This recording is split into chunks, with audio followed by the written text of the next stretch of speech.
Hey, everybody, and welcome back to this podcast. My special guest today is Thomas Steves. Thomas is a native of California, but we're not going to hold that against him, are we?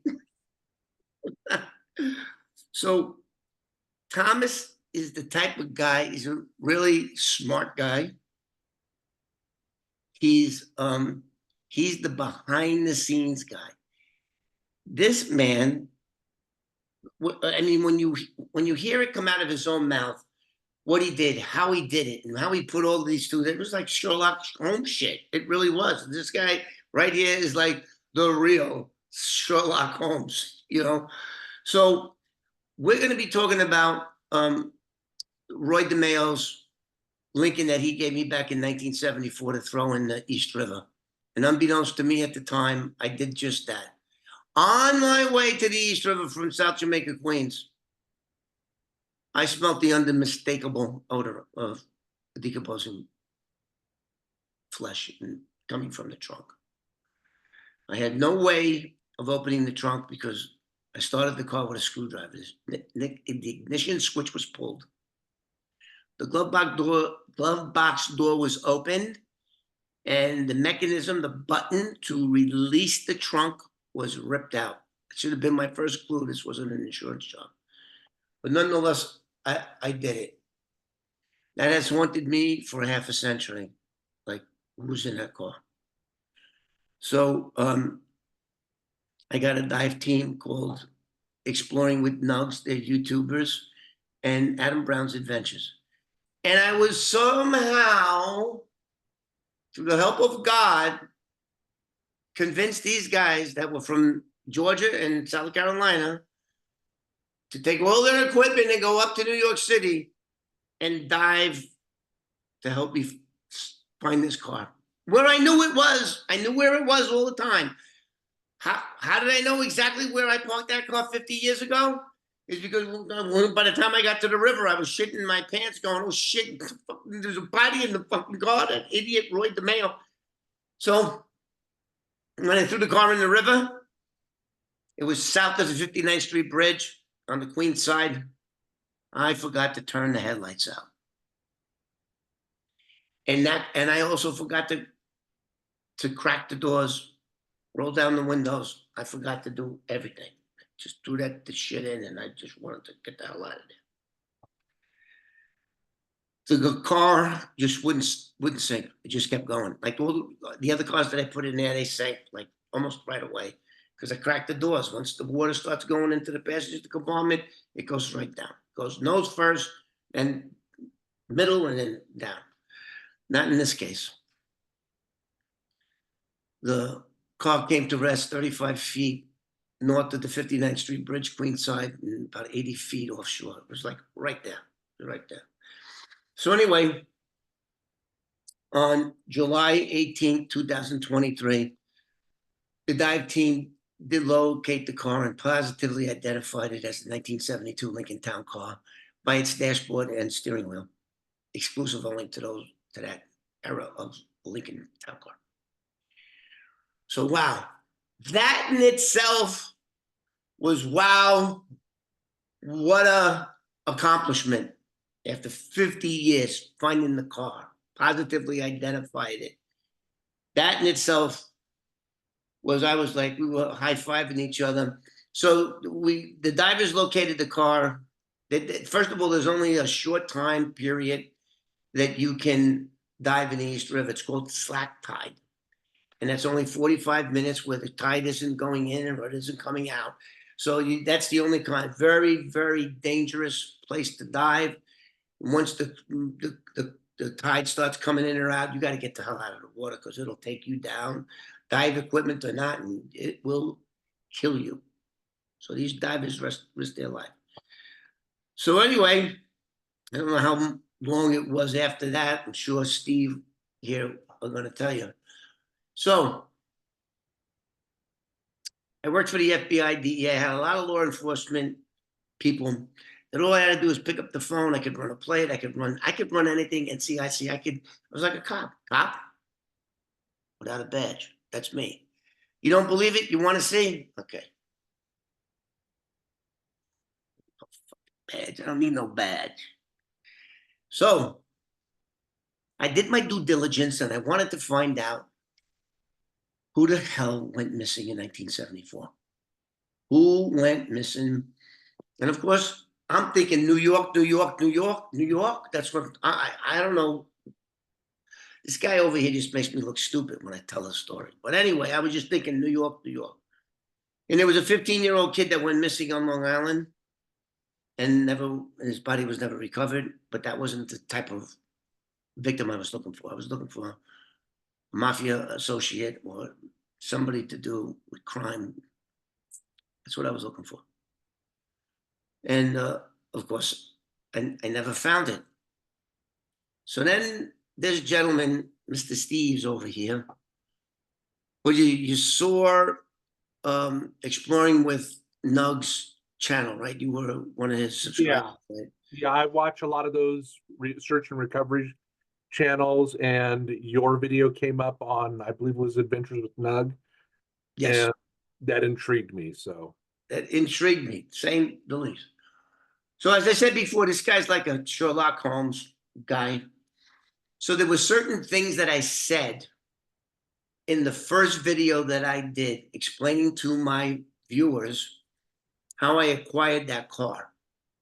I mean, I went into pretty good details. In fact, you know what? I'll even pat myself on the back. I reenacted the whole event in my mind like a movie camera. That's a lot of my stories are told just by me going back in time and reliving the event. And that's what I did. Now, put a lot of details in it.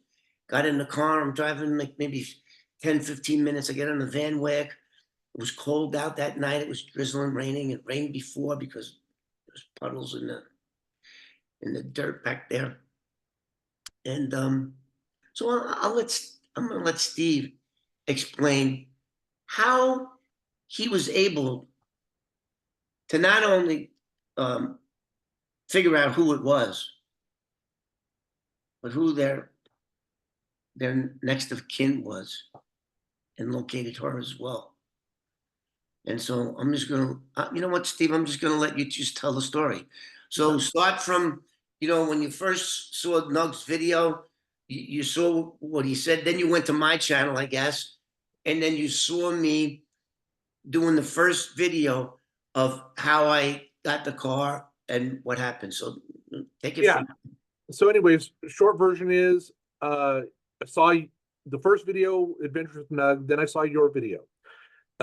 When I started listening to you talk about the events of that night, I listened for key words that you were saying, because to me, it's a big Sherlock Holmes mystery.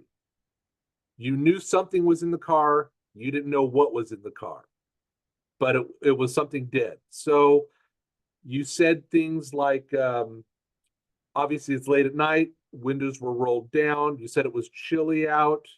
So what I did is I looked at online, said 1974. I looked online for like Farmer's Almanac for times of the year when it would have been, you said it was like 12 o'clock, 1 o'clock in the morning. Yeah. So it's like, what was the temperature during that it would have been cool enough for you driving down the freeway to roll up your windows at that time of morning? Well, that would be, without being too cold or too hot, whatever, it would be like spring or fall times a year, April-ish. So now we narrowed down the 1974 to year, which has 12 months, into 4, 2 and 2.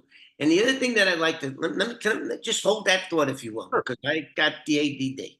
Yeah. Okay, on Roy DeMeo's, this is another thing that'll blow your mind. On Roy DeMeo's Wikipedia page, there's a comment in there, and there was a book written about this guy. There was a guy by the name of Salvatore Vitale, who in 2002 became an FBI informant and was put in the Federal Witness Protection Program. On Roy DeMeo's Wikipedia page, it says, and I'm going to almost quote this, and this is Salvatore Vitale talking, that Salvatore Vitale was ordered in 1974 to deliver a corpse to a Queens garage to Roy DeMeo so that he would dispose of it. And by that, I mean dismember the body. So now we have that. Now, where I picked up the car in South Jamaica, that's Queens. And that is a garage, body shop, warehouse that he turned it into. So all of those pieces fit perfectly. And now Steve has narrowed it down to 4 months out of 12. Does that sound correct? Yeah. Yeah, Okay, based on Salvatore Vitale's confession that you found through that one book and also talked about on Wikipedia, then with your story, I had to figure out, okay, well, it was during those 2 months, basically those two time frames, then you and I talked about when you were out on the street as opposed to incarcerated. And so I started looking at people who were missing in not only New York, but the tri-state area, because I knew the mob had ties to basically New York, New Jersey, Boston. There were different factions. And I also know that in the mafia, if they kill someone, they don't want that body hanging around. They're not going to transport it over long distances because you don't want to be driving on a freeway and have a cop pull you over with something in your trunk. Yeah. Got to get rid of that thing quick. So with let me stop you. I think there was we found that there were 5 mob-related murders in 1974. 5 or 6 bodies. Huh? You too? Yeah, there were about 5 or 6, and they were all the bodies were accounted for. Yeah. Through NAMIS, that national website and then also just different sources I was looking for mafia hits during 1974. 5 or 6 guys that had been knocked off, but they were all accounted for. This guy's name didn't show up until I started doing the NAMIS search. And I'm like, wait a minute here. September 18th, he went missing. Went for a meeting in the Brooklyn, New York area.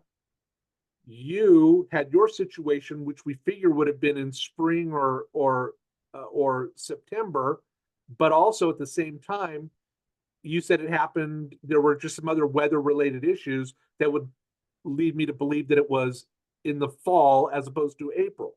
Yeah. So that kind of rules April out.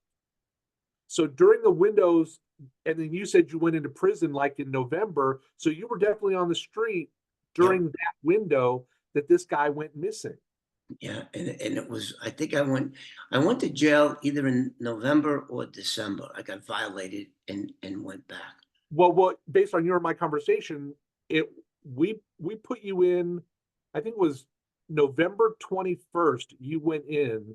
Again, based on the things you told me, based on Farmer's Almanac, based on weather issues, based on other, you went back in, I believe it was, November 21st. And I think that was like a Wednesday, something like that. It was, and so again, this is all circumstantial evidence, but there's enough there to suggest that of all things, this is the most likely person. Well, this is like, sometimes you only get 2 or 3 pieces to a puzzle, Yeah.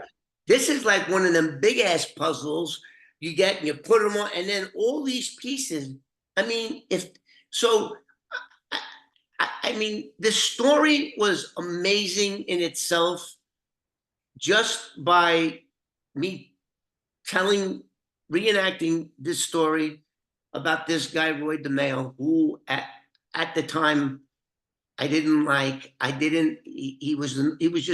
just looked at him as yet just another wannabe punk, because I always viewed him as a punk because Joey slapped him around and then he wound up murdering Joey in 1976. But this is a great story just because it involves Roy DeMeo, it involves Joey Bikini, and I don't know how Joey was involved in this. Was he even involved in it, or I don't know. Well, that's something else that, again, because you remember we talked, you and I talked about it being an upside down V. Mhm. Basically, when it's a tale in two stories. Whatever happened to the guy up until he gets killed, and then what happens from when the guy gets killed to ending up in the drink, ending up in the water. So you and I, we know, or the highest likelihood, Salvatore Vitali delivered a dead body to a garage in Queens. Okay, so we know that somebody was delivered once they died. Yeah, and let's stop right there. How many times did that event take place in a in a year? How many times does people get asked to take a and I don't, and there was many people involved in this crime. I know for sure. There's a huge. I mean, it is just such a story. I mean, there are many people, including the victim's own biological son, which I already did videos on. But there are just so everything is, I always try to play like all my attorneys, Tom Rocket, Mr. Freaking, they like to play devil's advocate and try to pick apart your case. And a lot of good detectives and agents that I've worked with do the same thing. I would come in with a story, and right away they're trying to, play devil's advocate. So I know how to do it. I know I had it done to me many, many times in my life. And damn it, I cannot come up with a better scenario than this is Nicholas Maschuci. It is him. It is him. Yeah, and that's the thing. Again, what you're really up against is time frames. You figure 24 hours from when you kill someone to get rid of their body. Normally, and you know this, if the mafia killed someone and it was just a low level hit, they'd kill him and leave the body on the Leave him right there. Yeah. right there or in the back of a trunk for someone to find, because if they wanted to be found, it was you're making a statement, right? If you screw around with us, this is what happens to you. But if it was a money deal gone bad, they would get rid of the body, hide the body so it was never found. So you get what they call plausible deniability. Oh, this guy just skipped town with all the money. We don't know. That's exactly what the son was trying to do, according to his sister Fran. He was a the guy lives in Alexandria, Virginia, West Virginia. I tried to reach out to him to get his side of the story. Didn't want to do it. But so you have the aspect. I mean, let's talk about who Nicholas was. Nicholas was a great guy, very generous guy, very personable guy, likable guy. And he was also the guy that was making $2 million per week for the Genovese crime family. That's who he was. And when you think about $2 million a week in 1974 money, whew, that's an astronomical amount of money. Astronomical. And that's why that's and greed. But anyway, so, when we found the car, and we found the car at the last day the divers could be there, and that was in July, and they were booked up. Well, they go all over the country looking for people who go missing in their cars around bodies of water in America. That's what they do. And they get their sonar and shit, And the other thing too, I knew where the car was. When we were on the water, 2 days, and we kept driving by it with this electronic devices, that the sonar and everything. And we kept going past it because it didn't show as a car, because their equipment will actually, you can see a cartoon type image on their screen, a common sonar. And sometimes, I'm a car guy, so I can pick out, oh, that's this car, that's definitely that car, that's definitely not the car they're looking for. That I'm a car guy, I can do that. So and we kept going by this, and it was this block. It looked like a block, right? And then finally, I was going like, these guys think I'm full of crap. I'm like, I said, we're right over it, but what's that? And he says, it's probably a piece of concrete from, Nug said, it's probably a piece of concrete from when they were building the bridge. So I said, can you tell how long that is? And he goes, yeah, there's little squares on there. They can tell exactly how long. I said, how long is that? Because that's right where I parked this car half a century ago. And he said, it's 19 feet long. And Lincoln Town Car is 19 and a half feet long. I knew that was it. And then that's when they dived and they found it. But just as the story, that was a great story. With the two parts that we were able to recover positively identified that car as that car. I mean, that was the lower dashboard, the steering wheel, rim blown steering wheel. That in the story was great. But then now, Steve, I mean, Thomas knows, or everyone. I mean, I'll be shocked if this turns out not to be him. So now Thomas locates Fran, right? You want to tell us how you did that? Yeah, so everything happened really quick, within 24 to 48 hours, from me researching to reaching out to you. I did it in two ways. I reached out to you and I reached out to her simultaneously, just to see if I could get my facts straight. Reached out to her through a couple of interviews she had done online, a couple of different sources. I reached out to you on your YouTube page that said, I think I remember it was I left a comment like, I think I know who was in the vehicle. I thought it was a nut. Yeah. And then I reached out to her. And so you and I started talking, and I shared with you what I figured out, what it seemed plausible, reached out to her about her thoughts. And it just seemed like there was a lot of things that were lining up. About people that her dad knew, about people that you knew, Brocchini and DeMeo, who you had contacts with, who this guy Salvatore Vitali to.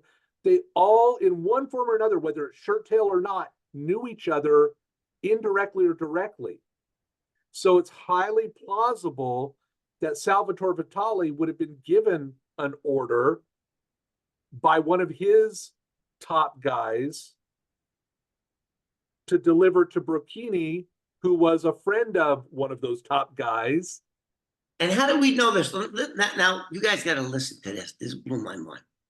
Okay. Nicholas, can I just finish? I just want to get this point out because I forget then. Everybody gets mad at me for cutting them off, but I forget. So, good. Nicholas Maschuci left his house in Kearny, New Jersey. His daughter kissed him goodbye. He gets in the car and he's going to Brooklyn with money. That's what he's doing. And he was on his way to a restaurant in Brooklyn, right? And now I'm going to because I forget, right? You know what forget. I'm old. People make fun of me. I can't remember nobody's name. Shit. He was on his way to that Italian restaurant. And Thomas did his stuff with the computer. What do I know, right? He did that. And why don't you tell us about that? Why don't you tell us how far that restaurant was, even though it was in Brooklyn, and Joey Bikini's make-believe body shop, trucking warehouse was. Okay. How close? No, that would have been Joey Bikini's car dealership. There's a big difference. He had a car dealership on Roosevelt Avenue, and I think it's Jackson Heights, or I think it's Jackson Heights, right under the L. So, and how far it was, I mean, this is like unbelievable. Yeah. So coming from Kearny, New Jersey, right? Driving into the city, and Joey Bikini's car lot, which was called Parliament, was on Roosevelt Avenue. Yeah, and I'll let you take it from there. Yeah. So Nicholas Maschuci had a meeting that night in Brooklyn at a restaurant. I forgot that, I don't have it here, but the name escapes me, with a guy named Jimmy Knapp, it was about a business deal. But if you look at where that where that restaurant was, within a couple of miles was Joe Brocchini's dealership. But then, obviously his garage is down in Queens. Now, It is in South Jamaica. Jamaica, exactly. So then you had Brocchini's car dealership was there. You had roughly not too far from there was another restaurant that this guy called the Highway Cafe that Jimmy Knapp would do a lot of his dirty business at, would be at this. It was basically a place that it was like their social club that they could get away with a lot of shit. Pardon my language. Yeah. Then from there to the 59th Street Bridge drop off was about 3 or 4 miles. In the north, it would be the northeast direction at most. But then from the bridge location to the Queens garage is like 7 miles, 8 miles maybe, diagonally. And let me tell you, people out there that's not familiar with New York City. New York City has 5 boroughs, and man, is it huge. It is a huge place. They all run into each other. They all run. Yeah, but still, but everything.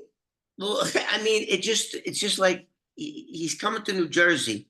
He's coming from New Jersey to Brooklyn, and all of these places are right there.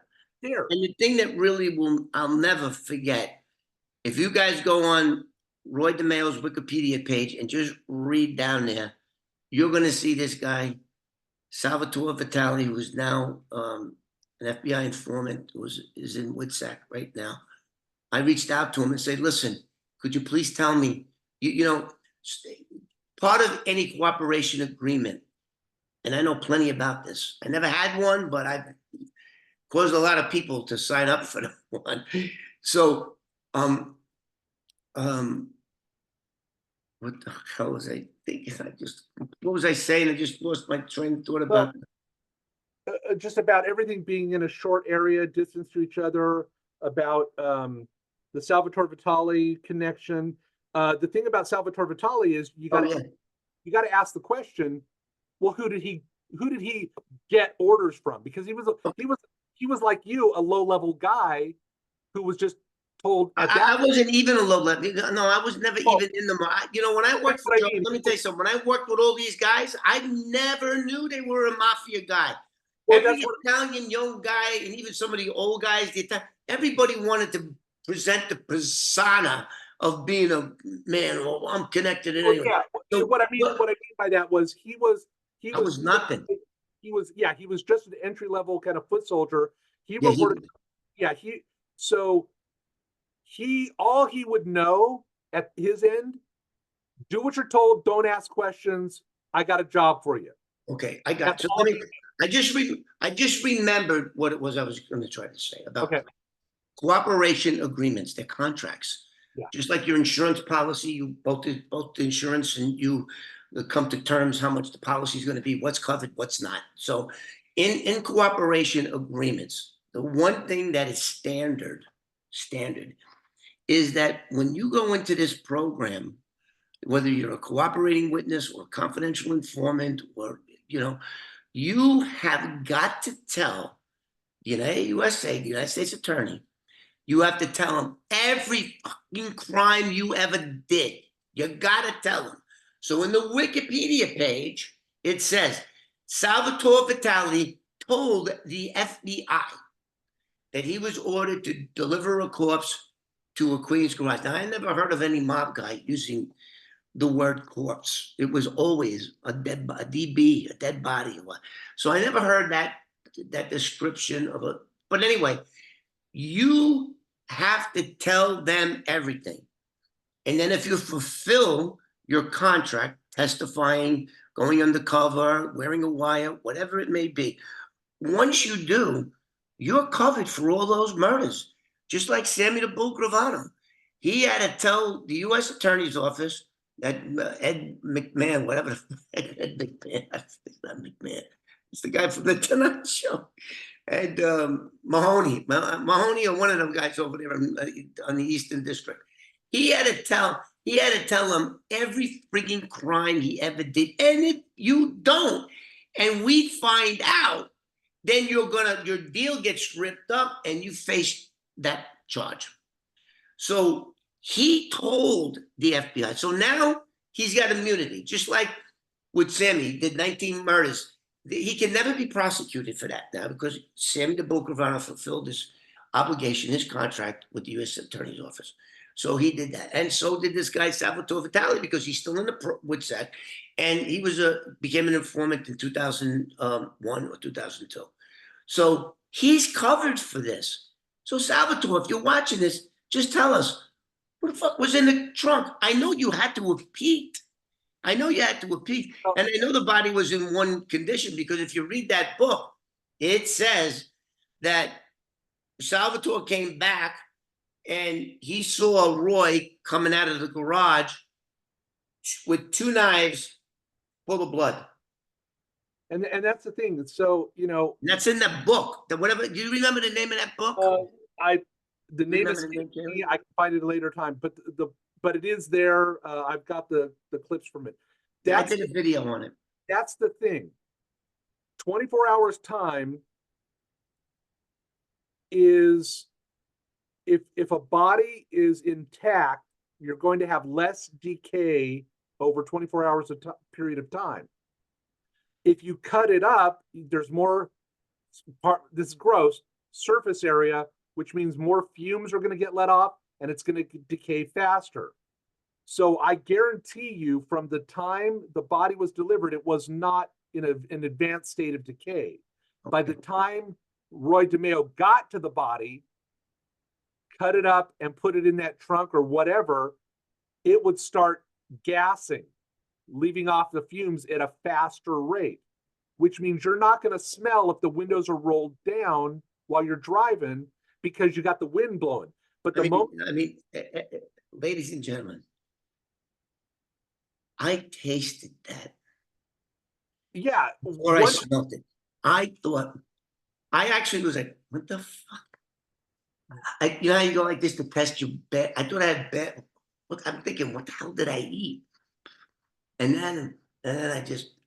Yeah, and once those windows are rolled up, you've got everything basically percolating in there. And I know it's gross. It's going to be pungent faster.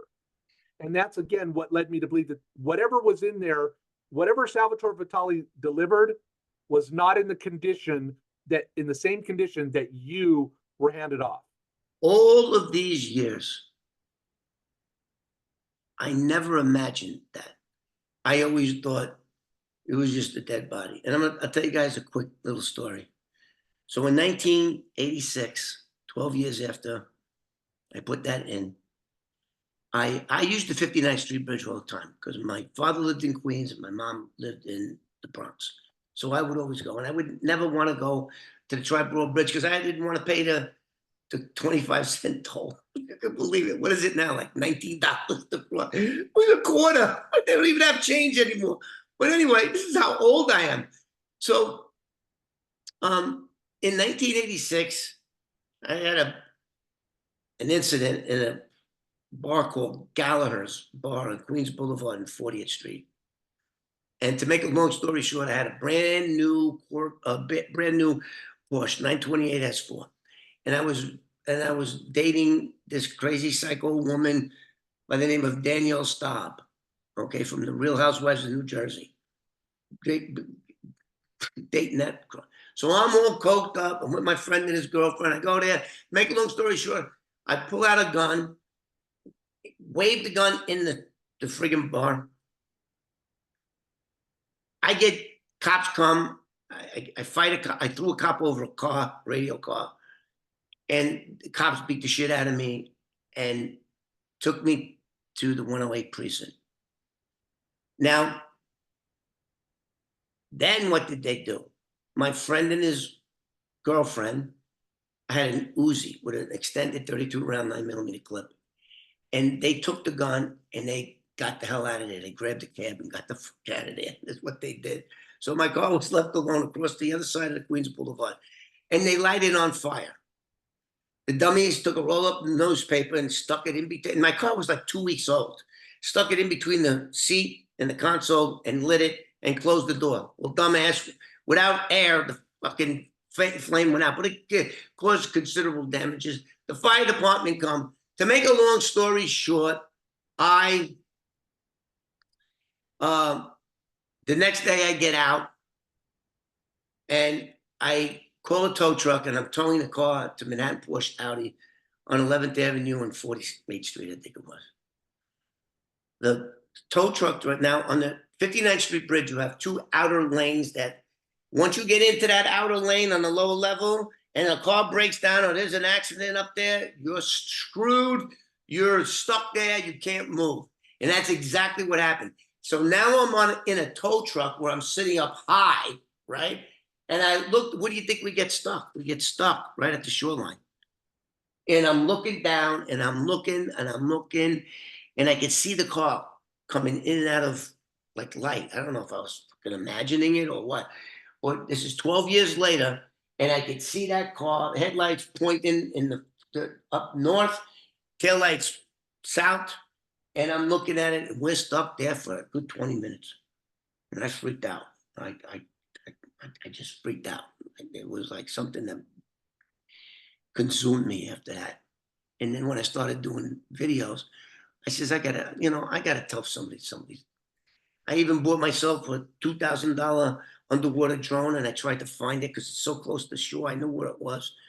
That failed. And then the divers came in and they found it.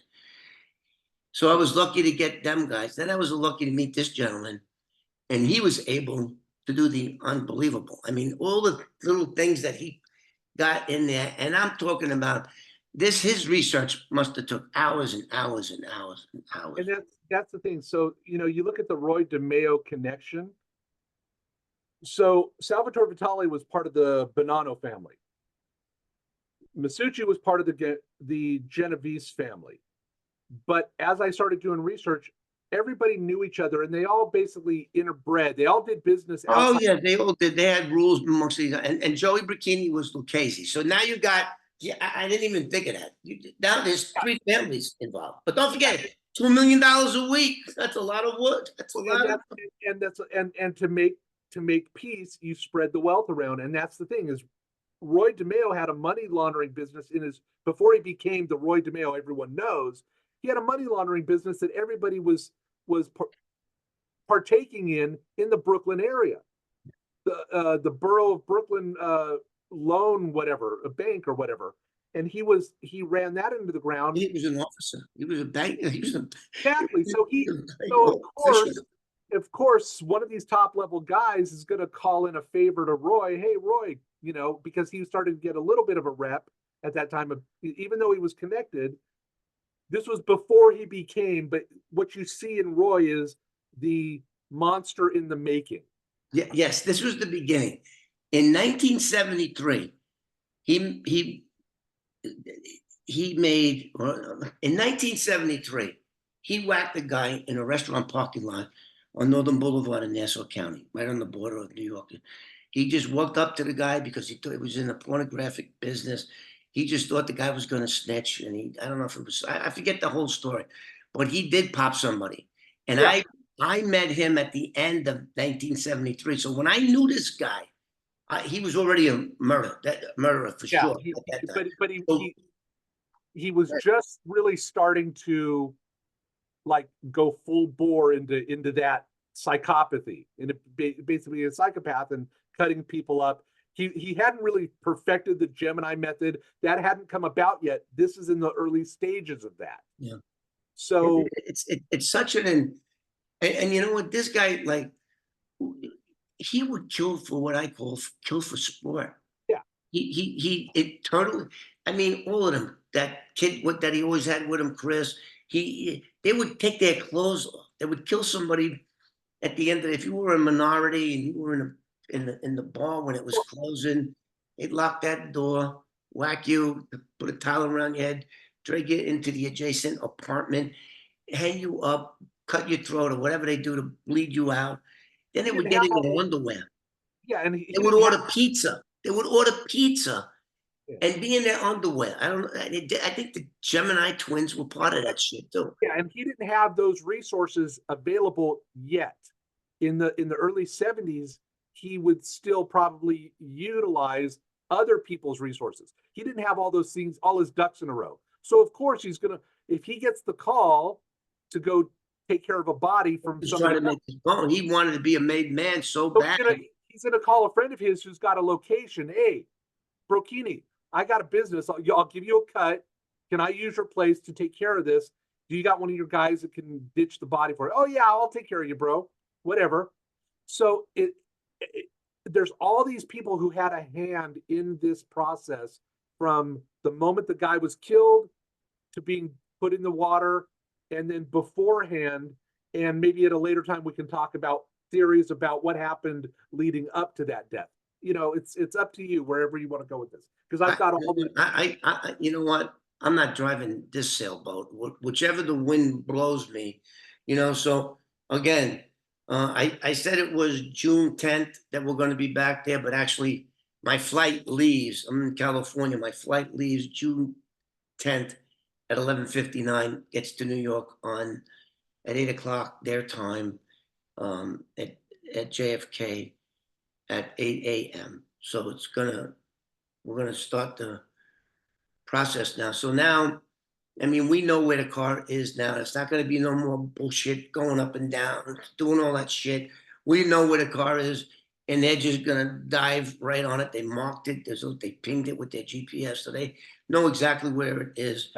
And they're gonna go down there and they're gonna find whatever they're gonna find. And we're gonna have Fran on the boat. She's gonna be there. Now, if that's not drama, boy, I don't know what is. And sometimes when I talk to her, and she's been very gracious to me, the guy that could be the man that threw her dad in the river like a piece of garbage. And she's been very sympathetic, is that the word, towards me. And boy, so, I haven't met this young lady yet, but it's one thing talking to somebody on the phone, and it's quite another to actually meet them, to think that you to their father in the friggin' the river. It's like mind blowing, this whole thing. And none of this second half, I call it. This is like the second half of this saga could have happened without Thomas Steve. I mean, he just did a remarkable thing. Never asked for money. He never. I mean, he just did it out of the goodness of his heart, and I think everybody should give him a thumbs up or you can leave comments on here. Thomas will read them, and if you want to direct any questions to Thomas, you can do it through this channel. Sure. Anything else you want to say? No, like I said, No? like you said, there are a lot of hands involved with this, and a lot of it is circumstantial. I But mean, I think technically it's yeah, all circumstantial, yeah, except we found the car. I mean, that's the only exactly. evidence. But But this is everything else is, but let me stop you right there. There are many, many, many, many, many people who have been convicted on circumstantial evidence alone, including murder, when bodies are not recovered. They used to have an old saying in New York, no body, no crime. That's what they used to say. and that's the But thing of all the circumstantial evidence will put you in the big house. and that's what I'm saying is of all possible scenarios, this one seems the most logical. Everything seems to align the closest as to who the identity of the person in that trunk. It's just because there's too many coincidences that align up too well. Yeah. It's just, about people who knew this person, who knew that person, and yeah, I mean, they all were like, and in that little area. it's all right within within a 6 mile radius. They're all basically all the businesses, all the locations, all the different things that were said. Yeah, they're all right there. And the way I wasn't in the mafia, I wasn't raised around it. I just love researching. the way I found out about how the mafia works, the businesses weren't like, I mean, these families weren't like businesses with a corporation here. They all intermixed. They all did cross dealings with, because they all grew up in the same neighborhoods. Well, I think it was mostly territory. Some will have, like, I know they had difficulties when they had the Javits Center. That territory was with the Westies, and they had Yeah. the mafia had to make deals with them to get a piece of that action when Yeah. they were building the Javits Center. But Not like the Bonanos only dealt with the Bonanos, the Genovese only do. They all intermixed, and so that once I knew that that was okay, and once I knew that that was common, then it's like, okay, well then it makes sense that this guy would connect with that guy who knew this guy as a friend. They grew up together, so you, and even though they went into different families, they were boyhood friends. I mean, none of this could ever be. No one could ever get charged or indicted No, or convicted off of this. So they're all in a criminal law, in a criminal court, forget about it. It's never going to happen. But in the criminal court, it's beyond a reasonable doubt that a jury has to hear evidence beyond a reasonable doubt. And there could be plenty of doubts. A good lawyer will cut this thing up to pieces. sure. But in a civil lawsuit, where it's the preponderance of the evidence is all you need. The standard for that is much lower. And I believe that if we, in a civil proceeding, I don't know who you would sue, you couldn't sue anybody really. Most of them, they're all dead but me. I mean, and let's say, in a civil court, you could pretty much get a judgment based off of all of this. I mean, there's so many of it. Then you got a psychic. This psychic told Fran 2 months before I went to the river that your father, she said base Benson or so. She said some place in Brooklyn that he's underwater. The bottom of the river is filled with rocks. Bottom of this river filled with rocks.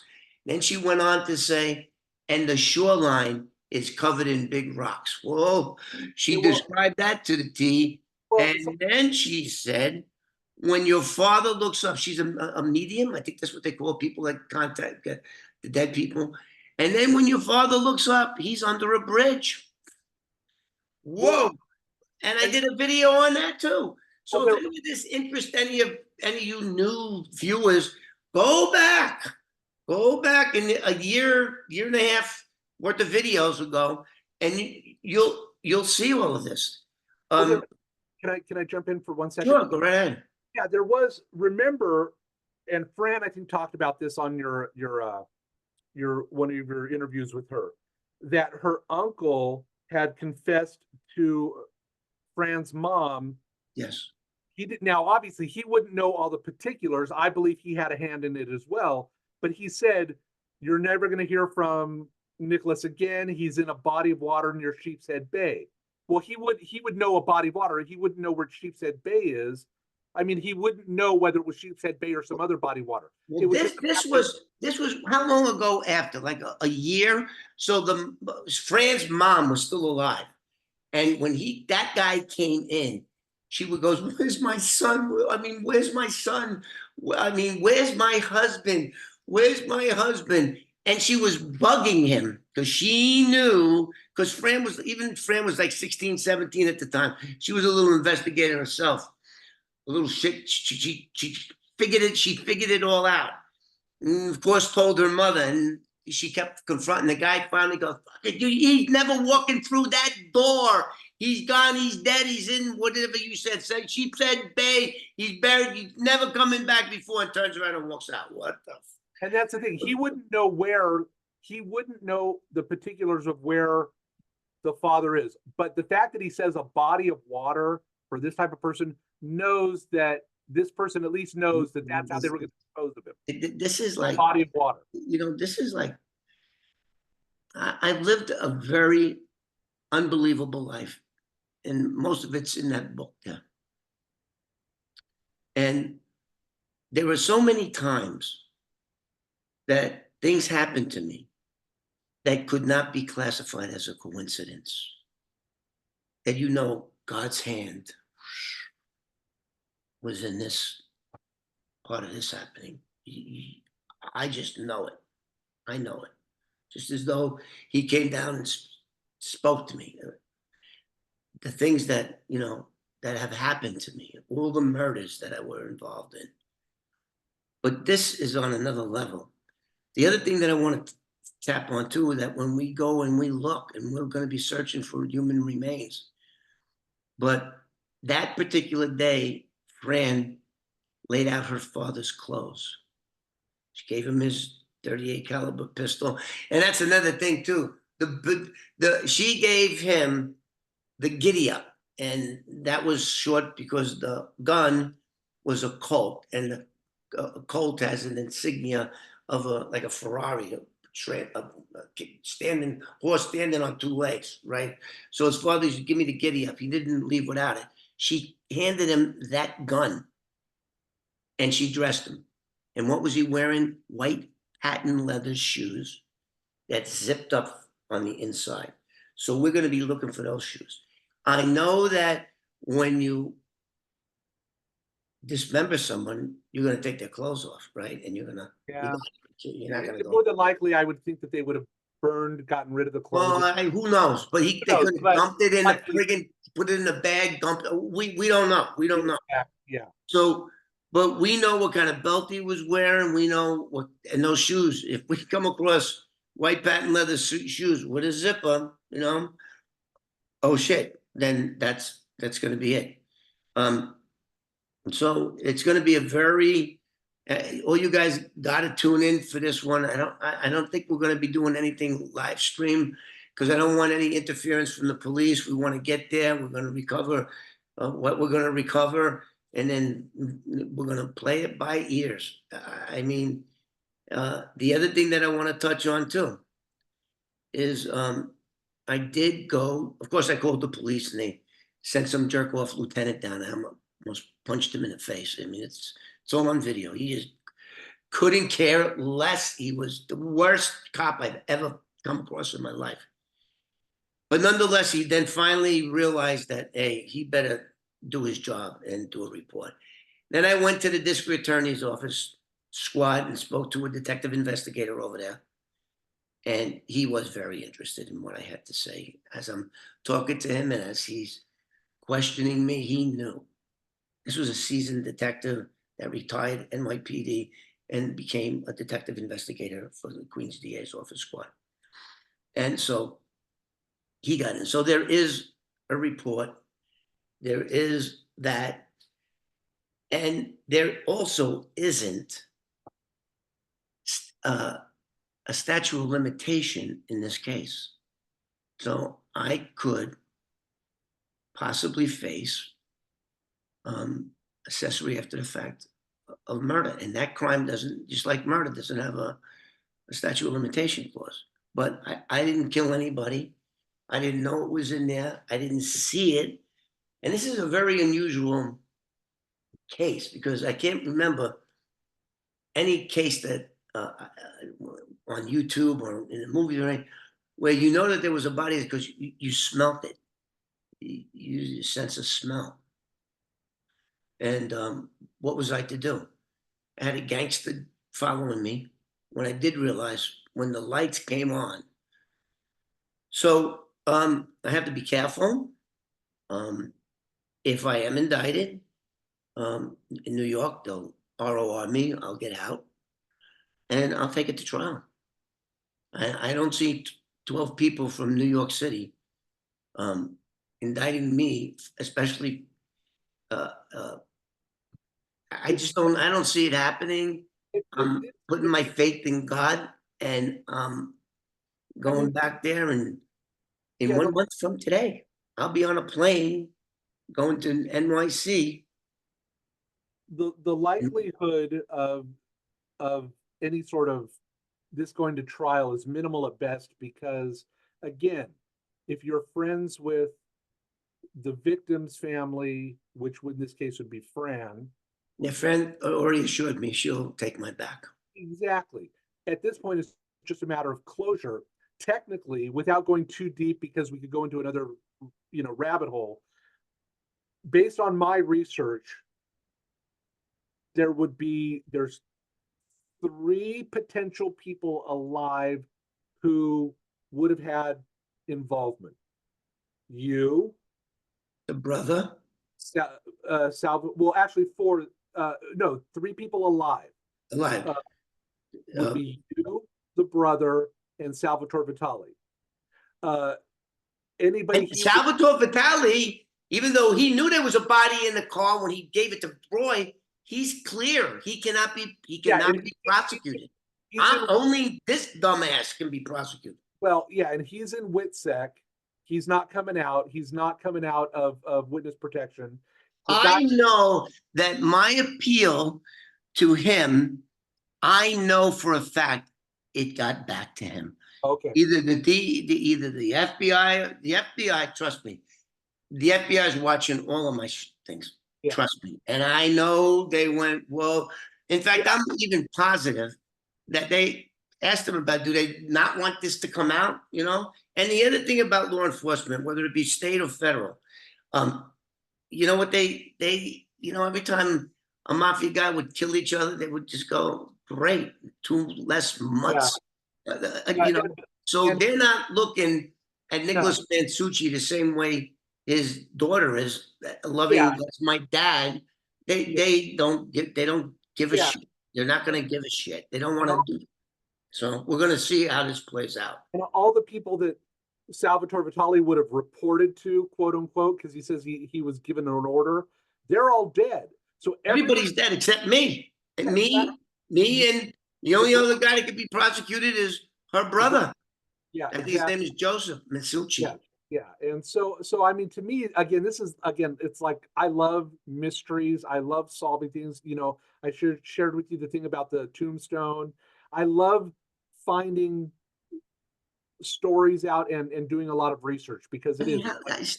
Hey, how long did that take you to do all of that shit that we just touched on? How many hours? How many days? How many weeks? It took a couple. Everything happened relatively fast. It took me a couple of weeks, like several hours a day, a couple of weeks. And then every time you had a question or Fran had a question, I would research that, and it spent a couple hours. So, I mean, a few months at least of just researching. Anytime a question will pop up, and the biggest question is, can you create a potential timeline and people who knew people who had relationships? And that was the hardest thing, is finding the people who knew people to get us. I had to get us from New Jersey to the 59th Street Bridge. I had to have a body. So I had to trace anybody who would have come in contact with that person in that amount of time, in that 24-hour period. Who would this guy have been contacted with? And so I had to research all the people he would have known, all the people you would have known, all the people that Salvatore Vitale would have known, and see if there was any overlap amongst those 3 groups. And there's a lot of overlap between the people you knew, the people Brocchini knew, the people DeMeo knew, the people Salvatore Vitale knew, and the people that Nicholas Maschuci knew. They all overlap. This is coming from me when I say, wow, that blew my mind. That blew, when he called, when I started listening to him, at first I thought you were just a nut. How do you know? I think he goes, I think I know who was in the trunk.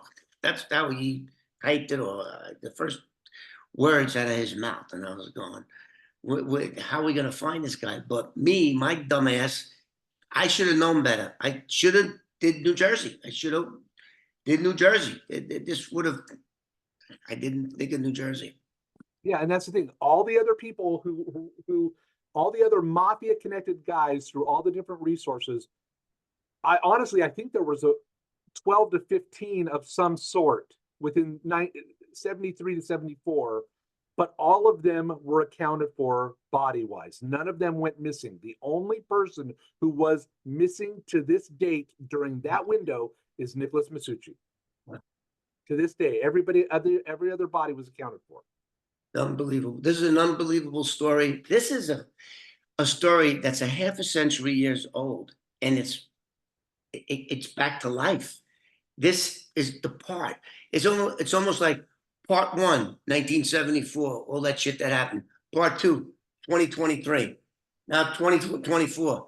And we're gonna, you know, these divers are absolutely positively psyched about going back now. I mean, you know, both of them posted videos on it, and it's like almost 750,000 people watch their channel, and only 50,000 watch mine. What's the matter with you? What you guys feel? Sympathy. Hey, how about a sympathy subscription? How about, oh, the poor old guy? Look at him, he's poor. Who knows how? Sympathy, sympathy. Subscribe, you dirty. Anyway, is there anything else you'd like to add before No, we I close think up? And I just, again, you're welcome. my hat off. I salute you for, you know, what you've done and where you brought this case to. I just can't believe. So this, ladies and gentlemen, is the guy behind the scenes. And sometimes those guys or gals are the ones that are the most important part of this investigation, any investigation. So again, please like and subscribe. Again, Thomas, thank you so much, my friend. I'll be calling you during the week, and God bless you all. And we're going to say till next time.